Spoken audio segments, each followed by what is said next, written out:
It's working now, but I've spent the past 3 months in this shop without a working air conditioner. Definitely reminiscent of the old days back in the garage with the door open and using a leaf blower as dust collection. Those were some pretty miserable times. Woo. So in 2019, I installed that unit right there. It is a 2.5 ton mini split. The condenser is outside, the indoor unit is here, and I thought, what better way to protect my investment than to take heed on this YouTube video here. Jay Bates did a great video about a system where the intake of air is actually filtered before it gets to those cheap little plastic filters it comes with. And I didn't listen, and it cost thousands of dollars to fix it. Hate to kind of say it, but you should have listened to me, Chris. I know, Jay, I should have. I just should have heeded your warning. He's had no problems with it at all. His coils look relatively the same as he did when he installed that thing 4 years ago. Mine, well, the whole unit busted. There were 3 leaks. I had to replace the entire indoor coil unit. Luckily, it was under warranty, but the labor wasn't, and that was still pretty costly. They actually had to build the unit overseas. They didn't have one in stock. It was a pretty long process, but now it's done. It's time to protect our investment. And of course, I'll ask Jay what he thinks of my design when I do it and get his thoughts on that later on. So more from him later. Until then, let's get into the build. And yes, I'm going to utilize a bunch of this scrap back here. I've got a bunch of pieces I want to get rid of, well, actually use, and then that's how we're going to do it. So it may be a little unconventional how we're going to do this, but I think it'll work. Let's go.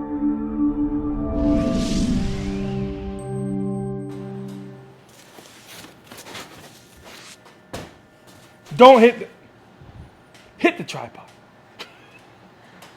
Woo. Oh, ugh. Heavier than I thought.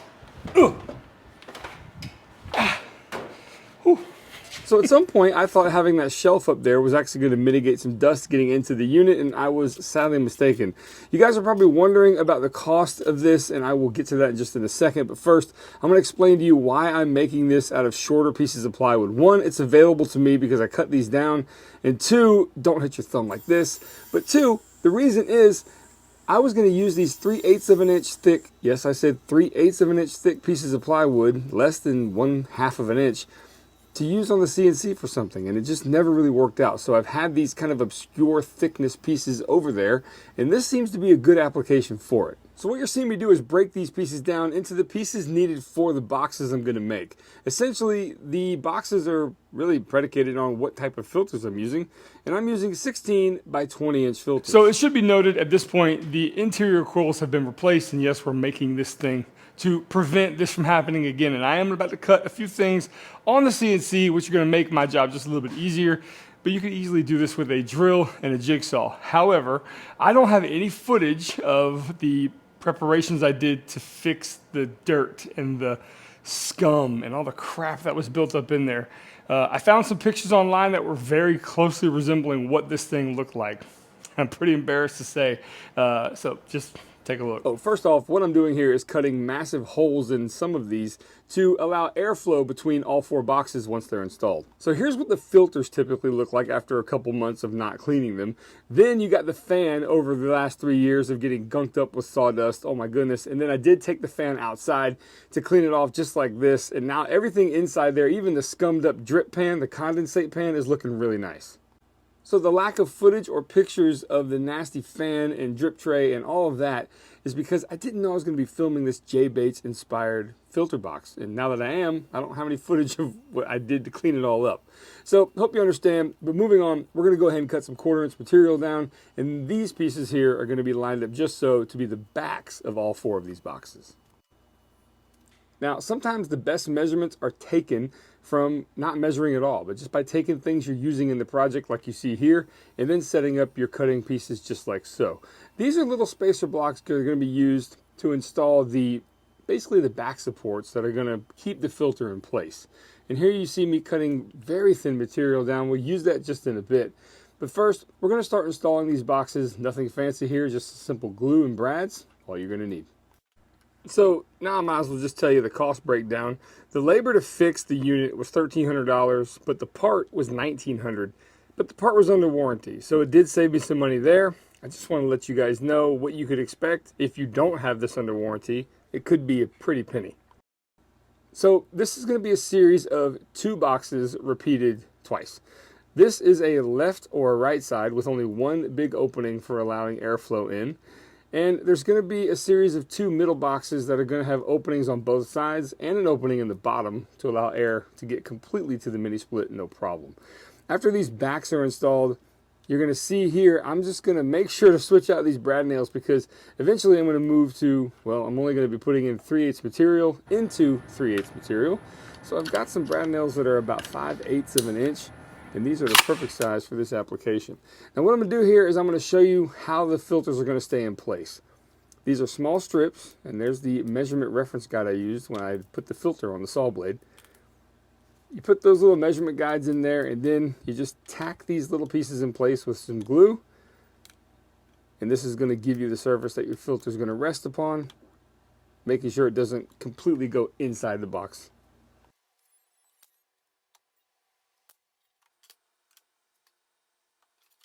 So now I'm doing some assembly of one of the boxes that's going to be in the middle of this unit. And you're going to see here that it's going to be full of holes and allowing airflow to just kind of flow all over. But I'm realizing my air gun, my nail gun is not working at all. And I don't have too many of these yellow tools. I think this might be the only one. It came with the air compressor my wife bought about 3 years ago. And it's worth about this much now. Yep, there you go. No joke. Couldn't get it to work. I don't know. Just wasn't a fan. Switched back to my old trusty Makita I've had for about 8 years, and it seemed to work with flying colors. You know, and I wasn't planning on doing this system this way with 4 different boxes joined together with holes all throughout. But you know what? Honestly, I think it's easier to do it this way, and it makes it for maybe something that would be worth making plans for one day if someone wants to do this themselves. Now, we've got some smaller pieces here to help fix a mistake, and I'm using this upside down orbital sander mount, and it is perfect for this. So you just saw me using that orbital sander mount, and here it is. And why am I holding it all pre-assembled like this, and why are there some behind me? There's more over there too. Well, I'm offering it pre-assembled, ready to go, ships just like this, right out of the box. You can adjust it to whatever you need. It usually comes flat pack. You got to put it together with either glue, brads, screws, all that good stuff. I've had more emails, more than I'm willing to admit, of people saying, I'm just not game for it because I don't have all the stuff to put it together. It looks a little complicated. I mean, it's really not, but I could totally see the intimidation factor for some makers, for sure. So I now offer this pre-assembled. It is on the website down below, along with some new hats, man. Check it out. Pretty cool. These are some of the best hats I've ever had and ever offered and ever worn too, no joke. And they're down there too. But this, if you've been holding off because you just don't want to put it together, I got you covered. There it is, down below. Check it out. Thanks. So there's that small piece I was talking about. Now, the backer board that's going to hold the filter in place has nowhere really to rest except for the left and right sides, only for about 1 inch on each side of this box. And what I need to do is basically attach a small filler box because this is the problem. Those pieces are sagging. And there's really nothing I can do about it now except remake those sides, and I don't want to do that. So this stuff right here, fast setting epoxy called Fixo from Total Boat, is to the rescue. Basically, you use it like you would any type of product that you would put into a caulk gun. You take the cap off, you put this nozzle in. It's a special nozzle that comes with the actual tube. And then as you squeeze it through, it starts mixing part A and part B together inside the nozzle. Pretty cool, right? And then the application is just like you would do with any caulking application. You basically put it in, and instead of, well, using your finger with maybe just a little wet napkin, I do recommend putting on some gloves for sure. But you can see here, this is pretty easy to do. If you've ever caulked a seam in a bathroom or a kitchen or whatever, you definitely can do this. And the idea here is that there is some flex in that piece, but when this cures, it's basically going to hold that piece together to where there is no flex, and it joins it super solid. So that's the hope and goal, and you're going to see what happens here in a minute. So if you want to get some of this stuff along with any other of their products, I am an affiliate of Total Boats, and yes, all you got to do is click the description, go down there, click the link, and then shop as normal. And doing so actually helps support the channel. So I appreciate you guys checking it out. And check this out too. By the way, you just undo the nozzle, put the cap back on, and then you're ready to go for the next application. All you got to do is just put on a new nozzle and you're good to go. Now for the inside of this, I'm going to do standard caulking. There's no reason to put, a little bit higher priced epoxy in there when this is going to work pretty well. There's nothing I need to fuse together to become super rigid here. I'm just looking to block all air and as much as possible. And this is going to help me do that. So I actually let all this cure overnight, and the Total Boat Thixo worked like a charm. This is as rigid as can possibly be. And so now it's time to join all these boxes together. I'm going to take a few clamps that I have lying around. I'm going to clamp these boxes together, and then I'm going to drive in a few countersunk screws. I believe these are only 3/4 of an inch in length. Again, this is pretty lightweight stuff, but it only needs to serve the purpose of holding filters and having airflow in it. So having really thick 3/4 of an inch plywood for this, I wouldn't recommend it, because one, if you're, like I said before, a one-man shop like me, you're going to have to lift this into place, and that's going to be a fun situation coming up. And these screws hold everything together just so, and I repeat this process with all 4 of these boxes. So to attach this thing to the wall, I'm going to need some French cleats, and now it's time to cut them down. Oh wait, I've already done so, because I do offer French cleats on my website. Cutting cleats can be very tough and very kind of a precarious process to do, but I do this sometimes twice a month for you guys, and these things are our #2 selling items. Check it out in the description. You won't regret it. So this here is kind of like a story stick. You don't need to really pay attention to it, but it's good to take things up to your surface and make some marks. That way you can bring the story stick back to you and then transfer those marks as you see here. Basically what this represents is the distance it needs to be off of the mini split. And this line I'm drawing here, along with these other 2 subsequent lines, represent where the cleat is going to sit on the back of this long box. So I'm going to drill some holes all the way through this 1/4 inch backer board. And I need to get rid of some of this dust. And you can blow it off, but just don't hyperventilate like I did. Moving forward, you're going to put your cleat on, and I'm going to barely tack this in place with some short brad nails to kind of keep it where it needs to be. All the way down, all 8 feet, or however long this thing is. It's about 7 feet long. And then I'm going to flip it over. And those holes now are directly where they need to be. Now, screw size matters, right? I got a screw that has a pan head that's going to go through just barely and not kiss the other surface. Perfect. And there you go. Pretty easy to install these since everything is tacked in place. I just want to make sure I have enough insurance to where nothing's going to fall, and that's why it seems overkill, but hey, why not? Now, you're going to cut down a couple little strips here that are going to be the bottom supports. Of course, whenever you're installing French cleats, you need to put a bottom support down like this. And I just tack these in place, no glue necessary. So let's turn our attention to the wall cleats. You want to take one of your most precise layout tools here. I got mine from Peckerheads. Works really well. And you're going to put some lines on your cleats, evenly spaced all the way across.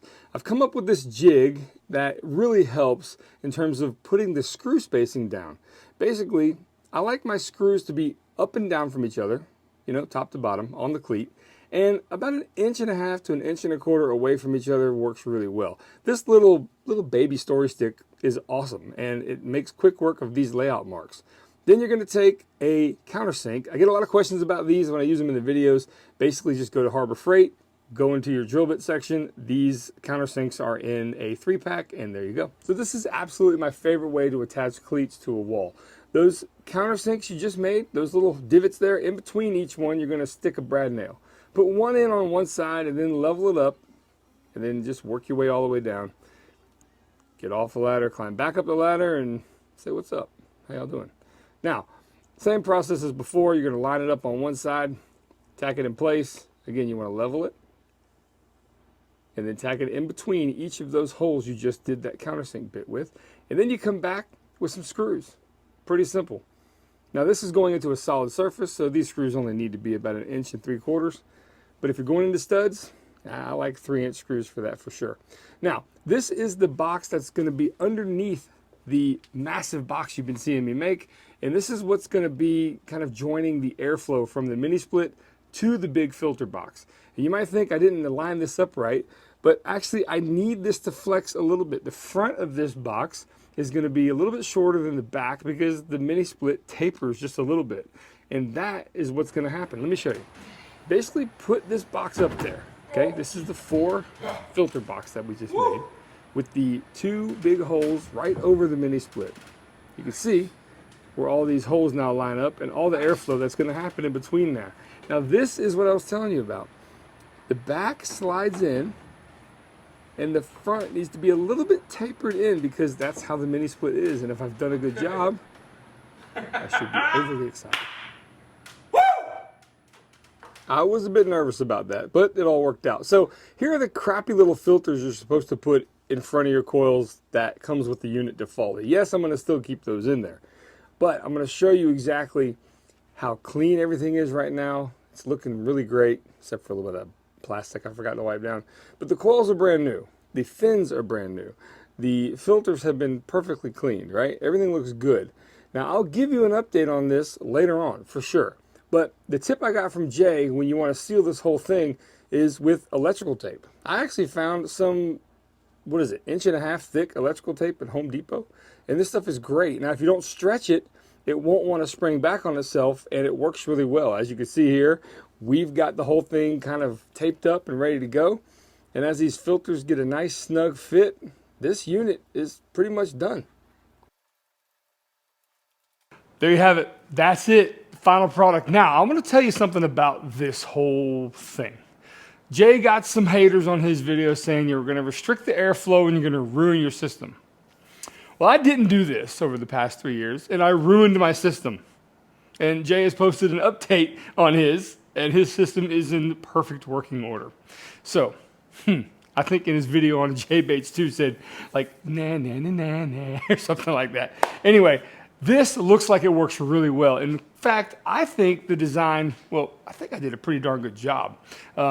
There's one more thing to pay homage. Let's add one more detail. Look, I got this laser for my business, but it's also really great to do something fun and custom just like this. Pretty cool. And out of just respect and, of course, all the help and back and forth Jay and I have done over this, I think this is fitting to put something in here to say who I was inspired by to build this. Yeah, I think that's a nice little personal touch to at least, give back to the guy who inspired me to do this and who in the future is potentially going to save me thousands of dollars yet once again, because this was inevitable to happen. So, Jay, what do you think, man? You like the design? You like the improvements? I think so. Might even be a better version. What do you think? That turned out nice. Really did. But I think we know who did it best, like, just saying.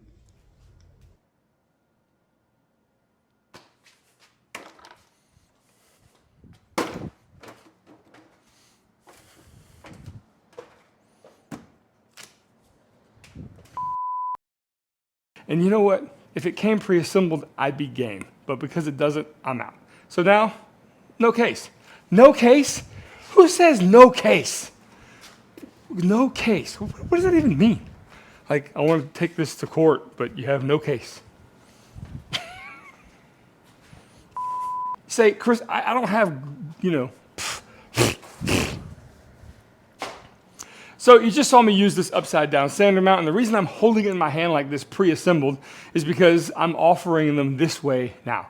I never have before. It's always been flat packed and I've shipped it out, but I've had more emails than I'm willing to admit of people saying, Chris, I don't really have a glue? I don't have a glue. I don't have a clue how to make a video.